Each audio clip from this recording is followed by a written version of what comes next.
তোমাকে আমি দুইটি প্রশ্ন করব। ওই হিন্দু ভাই, তোমাকে আমি দুইটি প্রশ্ন করব।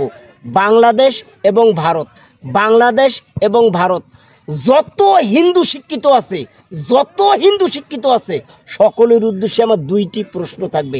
তোমরা দুইটি প্রশ্নের উত্তর আমাকে যদি দিতে পারো, আল্লাহর কসম, এক সত্তার কসম, যিনি যেই স্রষ্টা আমাকে এই পৃথিবীতে প্রেরণ করেছে, সেই স্রষ্টার কসম, তোমাদের বিরুদ্ধে আর কোনো দিন কোনো কথা বলবো না।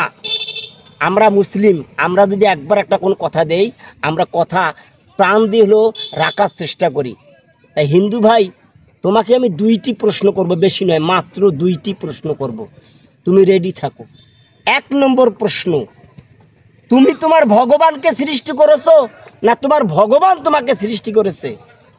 1 নম্বর প্রশ্ন, তুমি তোমার ভগবানকে সৃষ্টি করেছো না তোমার ভগবান তোমাকে সৃষ্টি করেছে?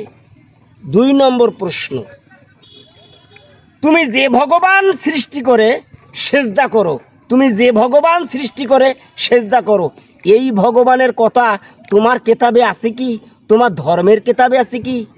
আবার মনে রাখবে, তুমি যেই ভগবান সৃষ্টি করে সেজদা করো, সেই ভগবানের কথা তোমার ধর্মের কেতাবে আছে কি? হিন্দু ভাই, তোমাকে আমি ভাই বললাম, কেন বললাম জানো? তোমাকে আমি কেন ভাই বললাম?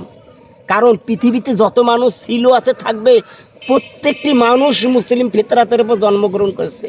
তাই আশাবাদী।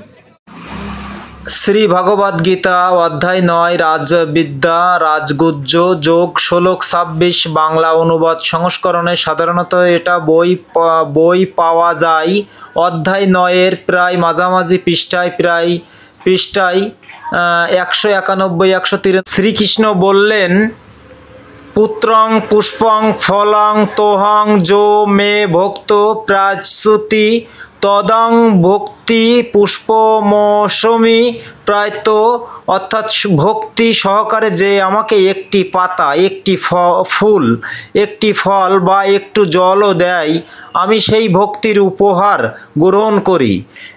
এটা সেই অংশ যেখানে শ্রীকৃষ্ণ সরাসরি পূজা ও ভক্তির মর্ম ব্যাখ্যা করেছেন। বাহিক্য জাকজমক ভক্তির আন্তরিকতাই প্রাধান্য ব্যাখ্যা দিতে হয়। তো যাই হোক, আমাদেরও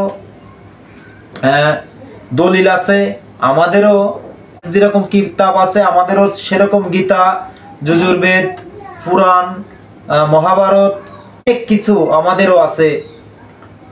আমাদেরও বহুত আছে আমাদের ধর্মগ্রন্থ, যে গ্রন্থগুলো আমিও জানি না ঠিক। তো